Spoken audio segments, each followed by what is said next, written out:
Yang saya hormati Bapak Suparno selaku pengawas pembina,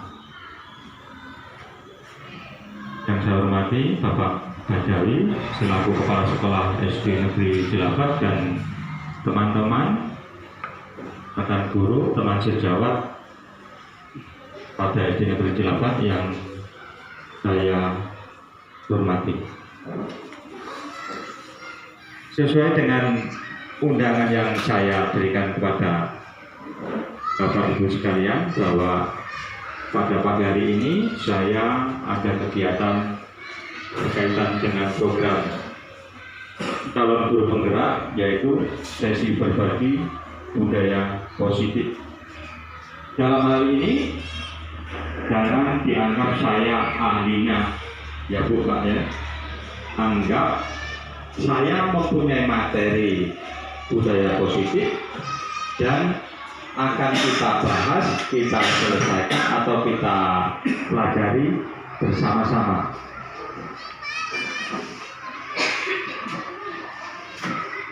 Bapak Ibu yang saya hormati, berkaitan dengan budaya positif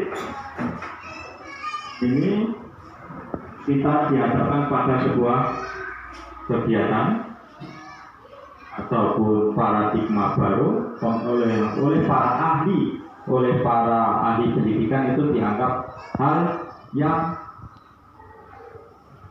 bisa atau yang pas untuk diterapkan saat ini. Kita sebagai guru diibaratkan sebagai seorang petani yang memiliki peranan penting untuk menjadikan tanaman tumbuh subur. Kita akan memastikan bahwa tanah tempat tumbuh tanaman adalah tanah yang cocok ditanami. Ini menurut Kiai Dewantara. Katakan kita ambil contoh perbandingannya dengan hidup tumbuh-tumbuhan. Seorang petani dalam hakikatnya sama kewajibannya dengan seorang pendidik. Jadi kita diibaratkan sama dengan petani. Seorang petani menanam padi misalnya hanya dapat menuntun tumbuhnya padi. Ia dapat memperbaiki kondisi tanah, memelihara tanaman padi, memberi pupuk dan air, membasmi ulat-ulat, jamur, pengganggu yang mengganggu hidup tanaman padi dan lain-lain sebagainya. Jadi kita ini sebagai guru ini diibaratkan sebagai petani yang hanya bisa menuntun tumbuhnya. Jadi kalau ada istilah andure pari tukule cuket iki ya. Nah, itu rasanya kurang pas. Kan andure pari ya pari. Mungkin ini yang dimaksud. Nah, dari uraian tersebut kita dapat memahami bahwa sekolah diibaratkan sebagai tempat bercocok tanam. Nah, sekolah ini diibaratkan sebagai sawah yang harus mengusahakan supaya jadi lingkungan yang menyenangkan, menjaga dan melindungi murid dari hal-hal yang tidak baik. Dengan demikian karakter murid tumbuh dengan baik. Sebagai contoh, murid yang tadinya malas menjadi semangat, bukannya kebalikannya.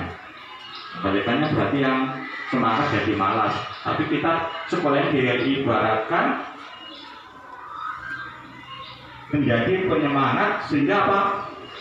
Murid akan mampu menerima dan menyerap suatu pembelajaran bila lingkungan di sekelilingnya terasa nyaman, dan selama seseorang merasakan tekanan dari lingkungannya maka proses pembelajaran akan sulit terjadi. Mungkin ini kita bisa sepakati bersama ya Bu ya. Ya Pak. Jadi sekolah ini diibaratkan sebagai, kalau ibaratnya sebagai petani tadi, hanya tempat bercocok tanam.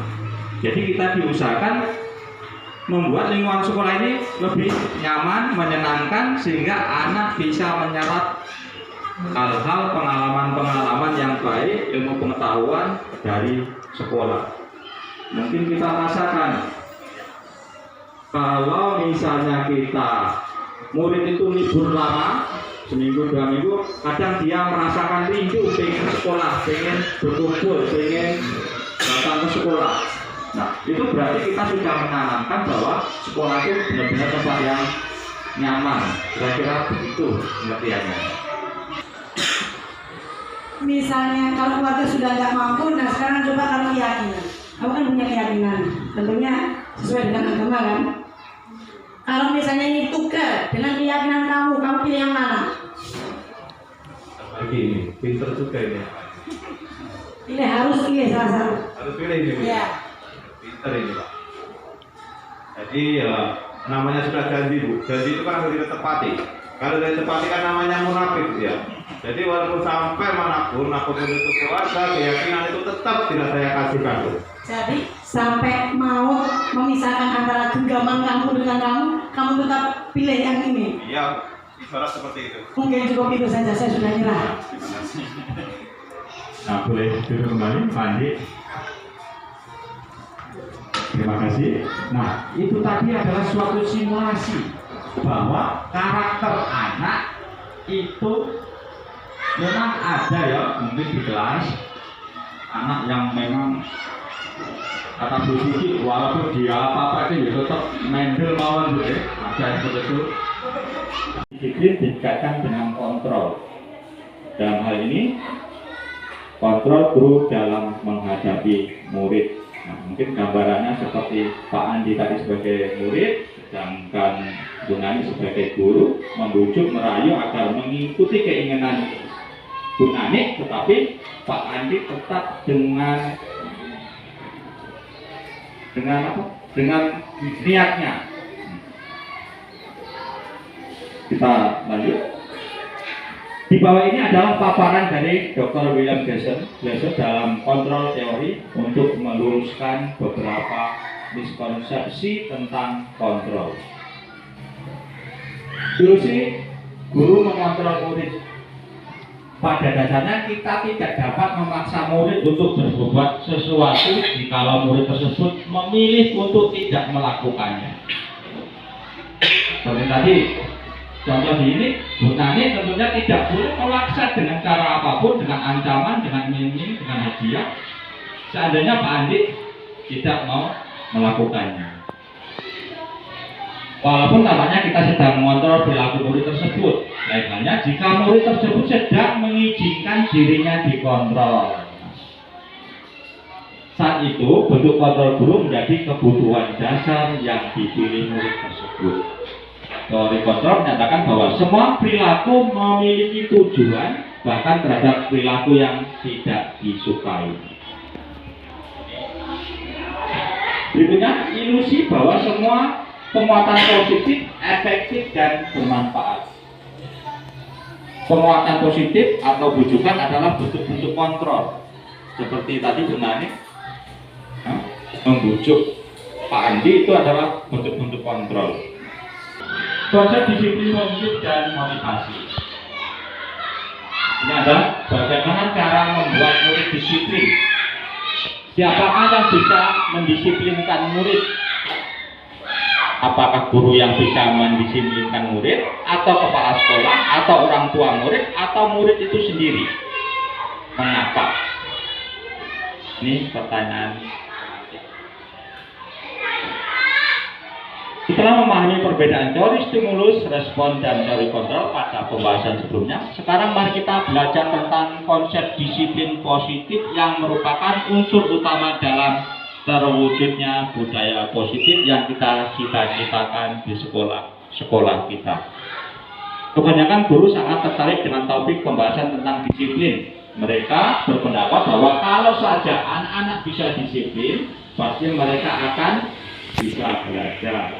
Nah, yang slide ini untuk menerapkan disiplin positif yang lain dari dalam diri anak, ini ada istilah yang selanjutnya itu keyakinan kelas. Sebelum kita bahas ini lebih lanjut, saya akan berbagi pengalaman waktu kami mengikuti Zoom, kadang mengadakan diskusi dengan teman, dengan pendampingan fasilitator. Tuh, fasilitator saya dari ini Pak Parno, namanya Pak Didi Sugiarto dari Malang, Jawa Timur. Nah, dari Magelang nggak salah, ini bukan Jawa Timur. Jawa Timur loh. Jadi dari Malang ya soalnya. Jadi agak memang agak disiplin, maka saya sering curhat dengan Pak Karno waktu itu. Pak, saya ini sudah dituntut ini. Pak Karno mengatakan saya merdekakan anak-anak saya. Yang dari Madura Pak ya. Jadi yang penting tugas terselesaikan. Kalau kami benar-benar Pak dituntut. Ini dalam arti apa? Berarti kalau saya melakukan tugas yang kaitannya dengan CGP yang harus kami unggah di LMS, CPKB. Kalau saya dasarnya karena paksaan peraturan, berarti itu faktor eksternal yang mempengaruhi. Namun kalau memang ini lahir dari dalam diri kita sendiri, kesadaran diri ini segera saya selesaikan supaya nanti kedepannya saya bisa menyelesaikan tahapannya lebih lanjut sehingga tugas tidak menumpuk. Berarti lahir disiplin itu lahir dari diri.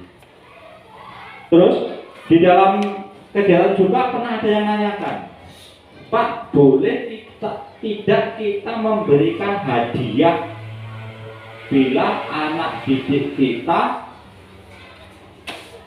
anggap mempunyai kelebihan dibanding teman-teman. Misalnya menerima raport juara siji, hadiah HP. Anak kedepannya semangat lagi Pak Andi ya. Belajar lebih tekun karena dapat hadiah. Sebenarnya di sini ada keyakinan kelas. Setiap tindakan atau perilaku yang kita lakukan di dalam kelas dapat menentukan terciptanya sebuah lingkungan positif. Perilaku ada kelas tersebut menjadi sebuah kebiasaan yang akhirnya membentuk sebuah budaya positif. Untuk terbentuknya budaya positif, pertama-tama perlu diciptakan dan disepakati keyakinan atau prinsip-prinsip dasar bersama di antaranya para warga kelas. Hal ini berkaitan dengan nilai-nilai kebajikan dan visi sebuah sekolah yang perlu ada untuk menentukan arah tujuan dari sebuah institusi atau sekolah. Penyatuan pemikiran untuk mendapatkan nilai-nilai kebajikan serta visi sekolah tersebut kemudian diturunkan di kelas-kelas menjadi keyakinan kelas yang disepakati bersama. Ini ada salah satu pertanyaan pemantik ya.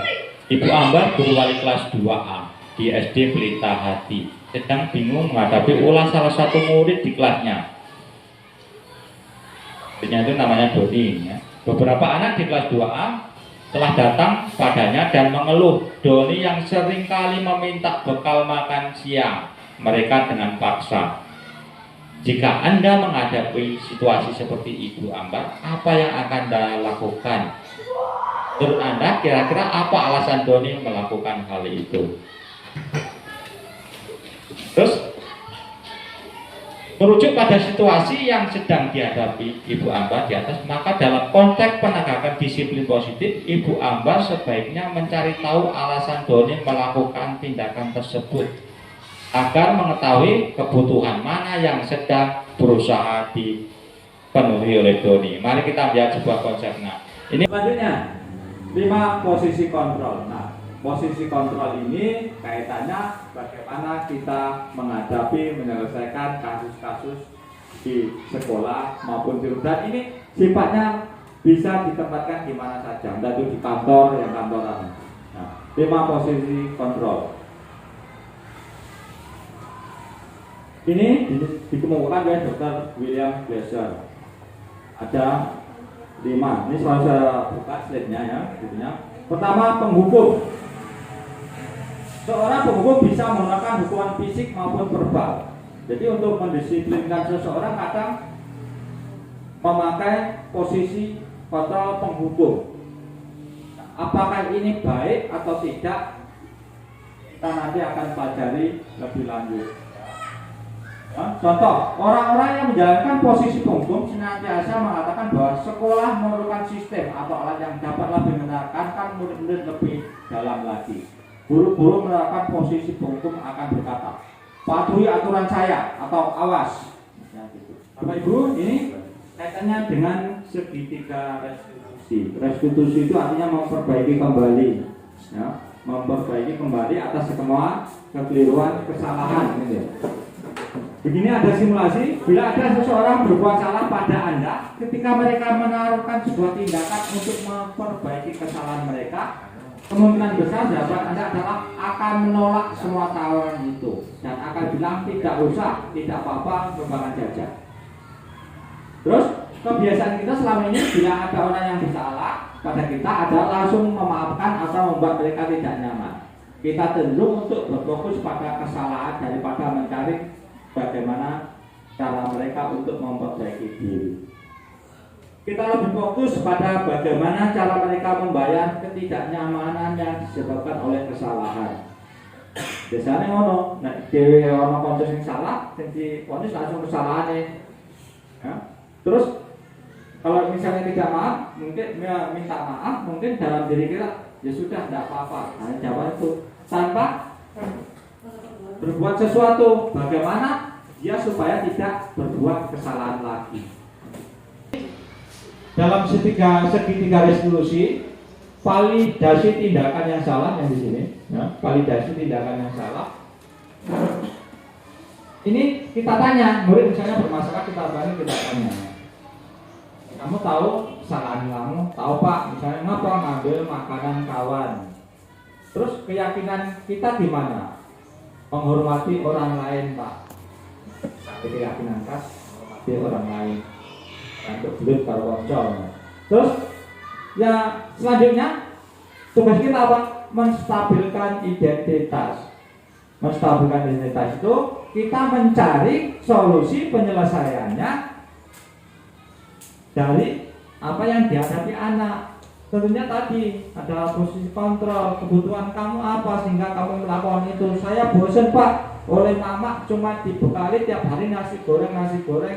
Jadi saya pengen telur dadar saya ambil punya kawan. Itu bisa kok penyelesaiannya bisa kita komunikasikan dengan orang tuanya. Sehingga anak itu tidak melakukan perbuatan yang terulang yang sama.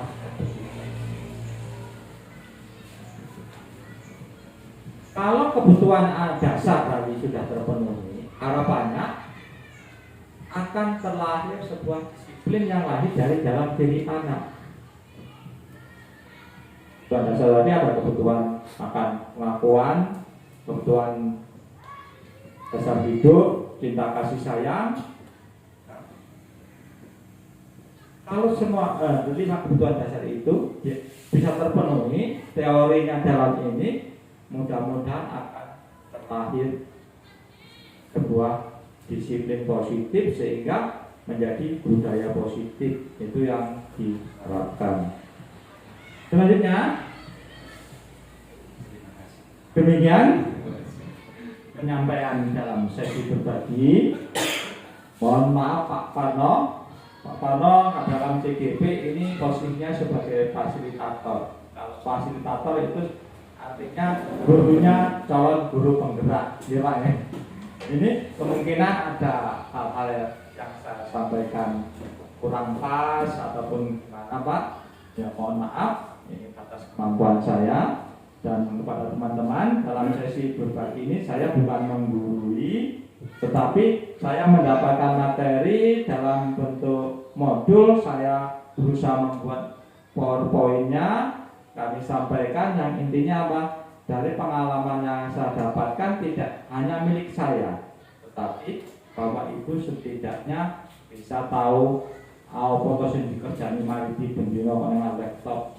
Mungkinan seperti itu. Jadi ini berbagi dengan teman-teman. Dan apabila ada teman yang membutuhkan, aku pengen kok belajar seperti itu tadi. Nah, itu filenya Anda bisa diminta. Sekali lagi, terima kasih Pak Parno atas kehadirannya dan kesediaan kawan-kawan untuk menemani saya dalam kegiatan CGP ini. Mohon maaf atas segala kekurangannya. Saya akhiri, selamat siang dan terima kasih.